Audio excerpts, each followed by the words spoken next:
A very good morning to all of you, my dear students. Welcome back to the channel of Science AK. I am Akash Kumar, your educator and motivator. So today we are going to discuss the next lecture of acids, bases and salts.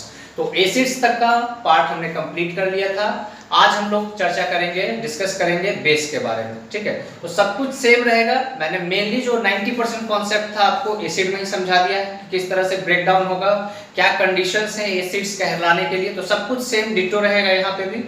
तो अब हम लोग चर्चा करेंगे basis के बारे में। What is a base? So a base is a substance which dissolves to form hydroxide ions in solution. तो जब एसिड था तो वहां पे H+ आयन की चर्चा हो रही थी। अब यहाँ पे बेस है, तो बेस कहने के लिए या बेस कहलाने के लिए कोई सब्सटेंस जब अपने एक्वस सॉल्यूशन में OH- ions that is hydroxide ions release करेगा तो उसको बेस कहेंगे। So that is the definition of base. Acid में H+ आयन एंड बेस में OH- ion. So we will take some examples, example से ज्यादा clear होगा।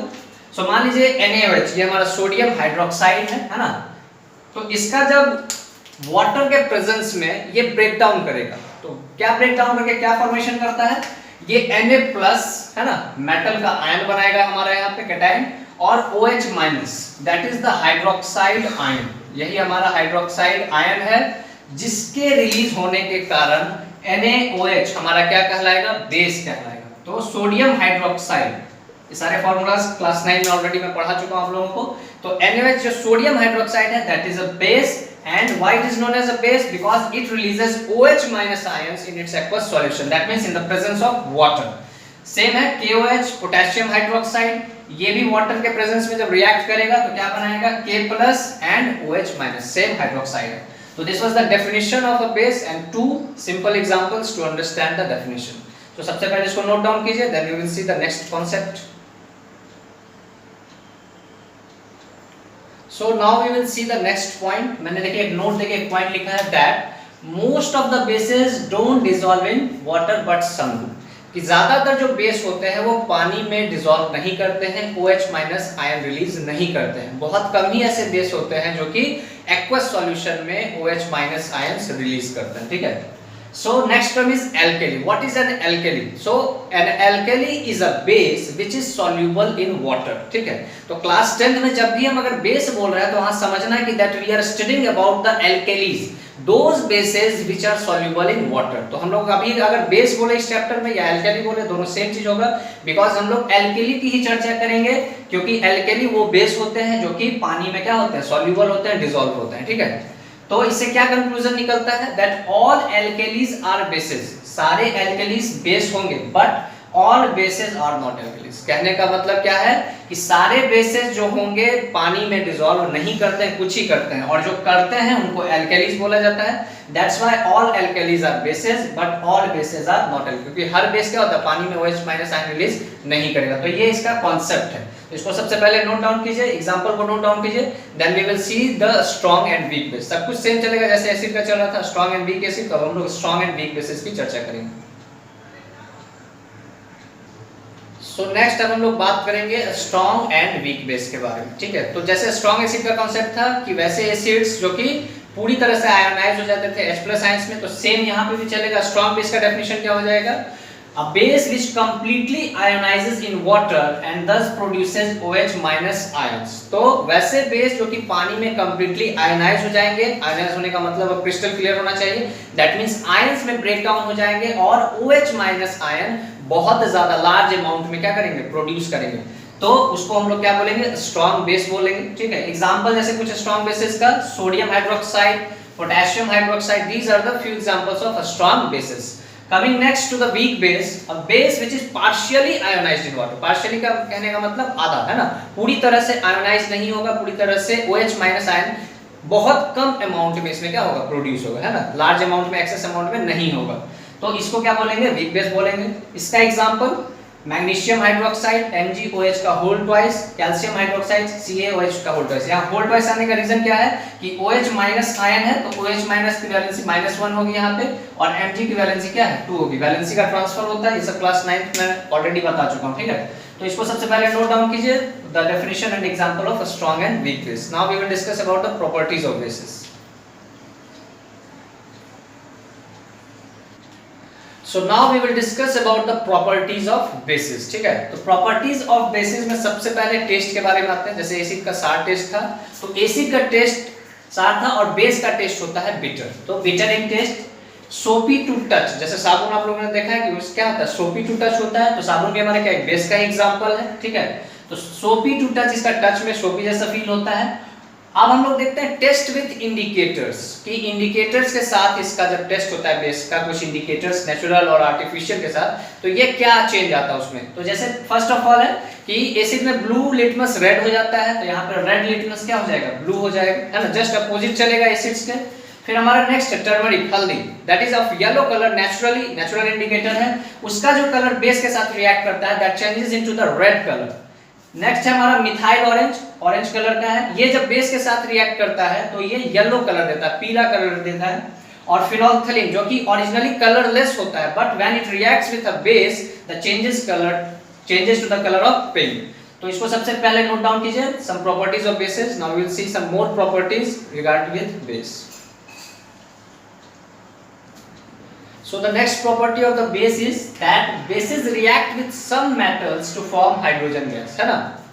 तो एसिड भी हमारा क्या करता था, मेटल के साथ रिएक्ट करता था, तो मेटालिक सॉल्ट और हाइड्रोजन गैस इवॉल्व होता था. सेम थिंग होगा, लेकिन यहाँ पे सारे मेटल्स के साथ नहीं होंगे, बहुत कम ऐसे मेटल्स होते हैं जिनके साथ क्या होता है, बेस रिएक्ट करके और हाइड्रोजन गैस का फॉर्मेशन होता है, इवोल्यूशन होता है. So the equation will be base plus metal and the products will be metal salt plus H2. H2 is the gas that will be evolved during the reaction, है ना. तो हम लोग ये सब पढ़ चुके हैं केमिकल रिएक्शंस में भी.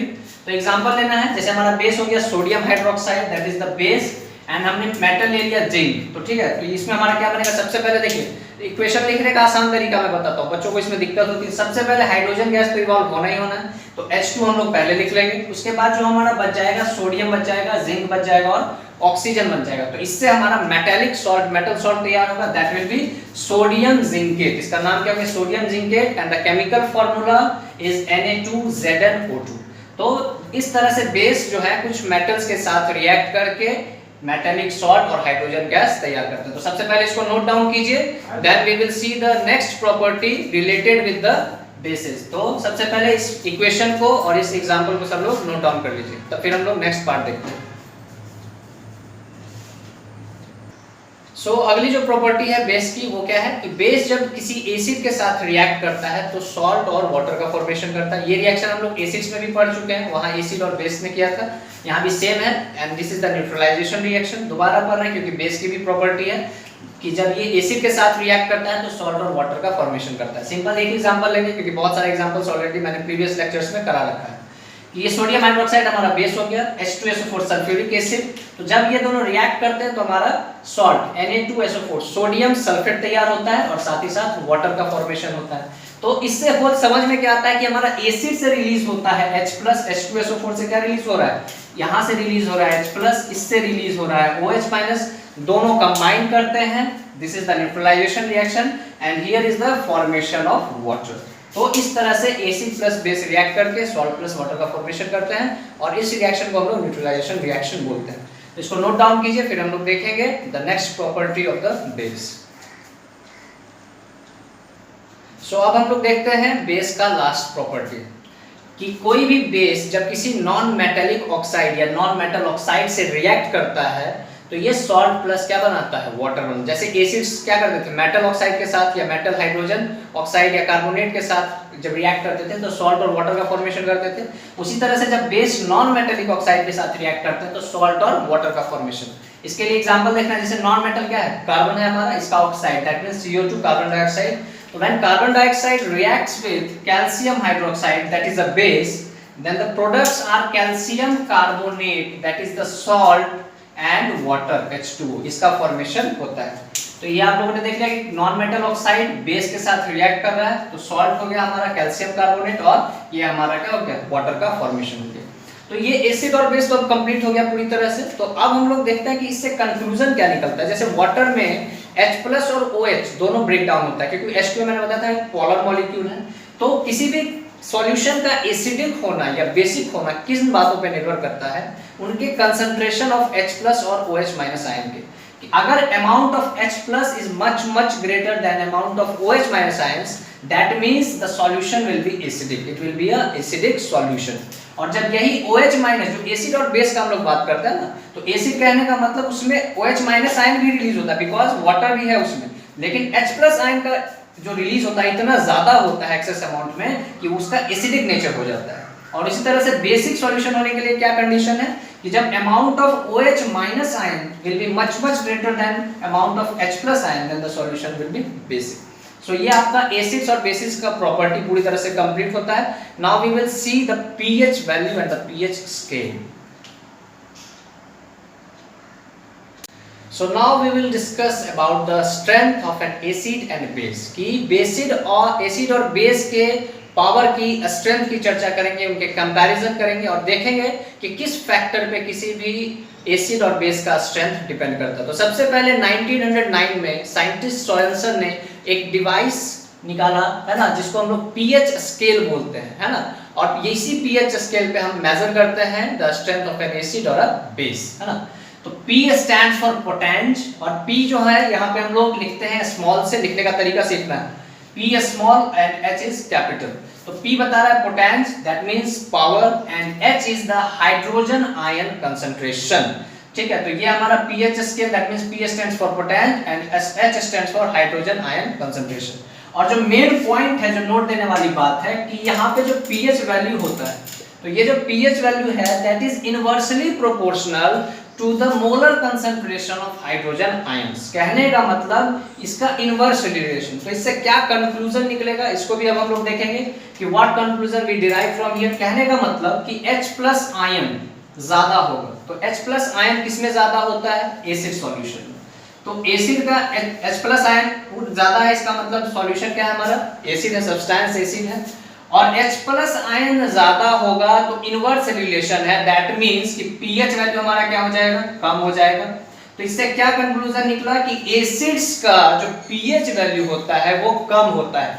जितना ज्यादा pH मान कम होगा उतना ज्यादा सब्सटेंस कंसंट्रेटेड एसिड होगा। ठीक है, तो H+ ज्यादा दैट मींस pH कम, और H+ ज्यादा एसिड का होता है, इसका मतलब एसिड्स का pH वैल्यू क्या होगा? बहुत कम होगा। ठीक है, तो ये कंक्लूजन निकलता है हमारा किसके साथ? एसिड्स के बारे में। अगर हम इसी तरह से बात करेंगे बेसिस के बारे में, तो बेसिस में क्या होते हैं? H+ कंसंट्रेशन ज्यादा नहीं होते हैं। तो H+ कंसंट्रेशन अगर ज्यादा नहीं होगा फॉर बेसिस, यहीं पे समझना है कि बेसिस में H+ क्या होता है? कम होता है। दैट मींस H+ अगर कम होगा, ये कम होगा, तो ये क्या हो जाएगा? ज्यादा। दैट मींस pH वैल्यू क्या होगा?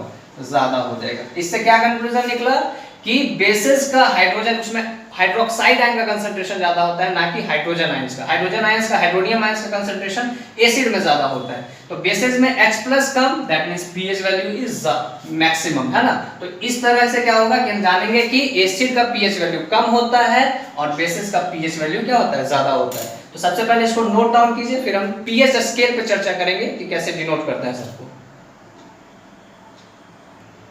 सो pH स्केल का जो हमारा रेंज होता है वो होता है 0 to 14, और इसका कोई यूनिट नहीं होता, इसका कोई ऐसा यूनिट नहीं होता, ये सिर्फ नंबर्स हैं 0 to 14, जो कि स्केल है मेजरमेंट के लिए for the strength of N acid और अ बेस। ठीक है, तो अभी क्या कंक्लूजन निकला था हमारा कि जितना ज्यादा pH वैल्यू कम होगा, ठीक है, दैट मींस H+ ज्यादा रहा होगा उसमें, तो pH कम, तो जिसका pH जितना कम उतना ज्यादा एसिड क्या होगा? स्ट्रॉन्गर होगा। एग्जांपल से समझिएगा, जैसे देखिए कि मान लीजिए कोई एसिड है A और कोई एसिड क्या है? B है। ठीक है, तो इसमें पता करना है कि कौन ज्यादा स्ट्रॉन्ग है, A या B। तो हमारा दिया हुआ है क्वेश्चन में कि pH 6 है, एसिड A का pH वैल्यू 6 है, B का क्या है? 7। तो मैंने भी क्या बताया कि लोअर द pH जिसका जितना कम वो उतना ज्यादा स्ट्रॉन्गर। तो यहाँ पे आप देख रहे हैं कि 6 वाला जो है ये क्या है? कम है, इसका 7 है, इसका क्या है? 6 है। तो इसका जो आंसर होगा कि स्ट्रॉन्गर एसिड कौन है इन दोनों में, तो क्या हो जाएगा? A हो जाएगा, क्योंकि इसका pH वैल्यू क्या है? कम हो जाएगा। जस्ट इसका अपोजिट बेस का डेफिनेशन क्या है कि जितना ज्यादा pH वैल्यू ज्यादा होगा उतना ज्यादा बेस क्या होगा? स्ट्रॉन्गर होगा। तो सिंपल समझना है कि हमारा देख लीजिए दो बेस है, A और B, एक का pH वैल्यू 9 है और एक का pH वैल्यू क्या है? 12। तो 0 to 14 के रेंज में ही हम लेंगे। ठीक है, तो 9 है इसका और इसका क्या है? 12। तो इसमें क्या चाहिए हमको? हायर pH चाहिए स्ट्रॉन्गर बेस के लिए। तो हायर किसका है? B का है, दैट मींस हमारा B जो है ये हमारा स्ट्रॉन्गर बेस हो जाएगा। तो इससे आप देख रहे हैं आसानी से क्लियर समझ में आ रहा होगा कि पीएच जितना कम एसिड स्ट्रॉन्ग उतना ज्यादा, और पीएच जितना ज्यादा बेस उतना ज्यादा स्ट्रॉन्ग होगा। ठीक है, तो इसको सबसे पहले नोट डाउन कीजिए, फिर मैं कुछ और पॉइंट्स डिस्कस करूंगा इसके बारे में। So here is the pH scale, ये हमारा पीएच स्केल है जो सोरेनसन ने डिवाइस किया था। तो ये इसका रेंज क्या है 0 to 14। तो 7 पे कोई भी सब्सटेंस जिसका पीएच वैल्यू 7 होता है that is a neutral compound. और न्यूट्रल क्यों होता है? बिकॉज जैसे एग्जांपल देखिए, प्योर वाटर हमारा क्या है, ये न्यूट्रल सब्सटेंस है। क्यों ऐसा होता है? न्यूट्रल होने का मतलब क्या है कि जितना पॉजिटिव पार्ट उतना ही नेगेटिव पार्ट दोनों कैंसिल होके क्या हो जाएगा, बैलेंस। जैसे मैथ में क्या होता है, जितना प्लस उतना माइनस रहेगा तो कैंसिल होके 0 आ जाएगा। तो उसी तरह से जितना H प्लस आयन कंसंट्रेशन होगा उतना ही जब OH माइनस आयन कंसंट्रेशन भी हो जाएगा तो वो सब्सटेंस हमारा क्या हो जाएगा, न्यूट्रल हो जाएगा। That means equal concentration of H plus and OH minus ion. ठीक है, तो अब देखिए कि हमारा जो एसिडिक स्ट्रेंथ है उसका रेंज क्या है 0 to 6, और बेसिक स्ट्रेंथ का क्या है 8 to 14। तो 7 से नीचे एसिडिक एंड 7 से ज्यादा क्या होगा, बेसिक। तो जब हम इधर मूव करेंगे लेफ्ट की तरफ तो ये इंक्रीजिंग एसिडिक स्ट्रेंथ को बताएगा। कहने का मतलब 6 अगर किसी का पीएच वैल्यू है तो 5 वाला उससे ज्यादा स्ट्रांग होगा, 4 वाला उससे ज्यादा, और सबसे ज्यादा स्ट्रांग कौन होगा, 0 वाला जिसका पीएच वैल्यू 0। जैसे यहाँ की देखिए कि कंसंट्रेटेड HCl, तो ये इसका pH वैल्यू क्या होता है 0। That means it is the most strongest acid. जैसे sulphuric acid, concentrated sulphuric acid, it is known as the king of the chemical because इसका एसिडिक स्ट्रेंथ काफी ज्यादा होता है। ठीक है, तो अगर हम इधर से राइट की तरफ मूव करेंगे तो बेसिक स्ट्रेंथ बढ़ेगा। कहने का मतलब किसी का अगर 10 है pH मान और किसी का 13, तो ज्यादा स्ट्रॉन्ग बेस कौन होगा, 13 वाला। ठीक है, तो these are the some pH value of some common substances that we use in our daily life, और जो इसके बारे में हम जानते हैं। जैसे सबसे पहले मिल्क हो गया, दूध हो गया, दूध का pH मान क्या होता है 6.5। तो 6.5 अब आसानी से आप समझ रहे हैं, अगर आपसे पूछे कि एसिडिक और बेसिक है मिल्क तो 6 से ज्यादा और 7 से क्या है कम है, तो एसिडिक वाले पार्ट में ही आ रहा है। ठीक है, ब्लड का क्या होता है, हमारा जो ब्लड है that is 7.4, that means basic की तरफ जा रहा है। प्योर वाटर है, जस्ट मैंने बताया न्यूट्रल कंपाउंड है इसलिए इसका क्या होगा 7 होगा। और सलाइवा, सलाइवा में 2 होता है, एक बिफोर मील और एक आफ्टर मील। तो जो बिना खाना खाए जो हमारा लार है, सलाइवा है, उसका pH वैल्यू होता है 7.4, और आफ्टर मील जब हम खाना खा लेते हैं भोजन करने के बाद इसका pH मान हो जाता है 5.8, ये चेंज हो जाता है। ठीक है, तो this was the complete discussion over the properties of basis, definition of basis and the pH value. तो आज का लेक्चर यहीं तक रहेगा। अच्छे से वीडियो को पॉज करके नोट्स बनाइए, चीजों को समझिए, चैनल को ज्यादा से ज्यादा शेयर कीजिए, सब्सक्राइब कीजिए और लाइक बटन को जरूर से जरूर दबाइए। That's all for today, thank you very much.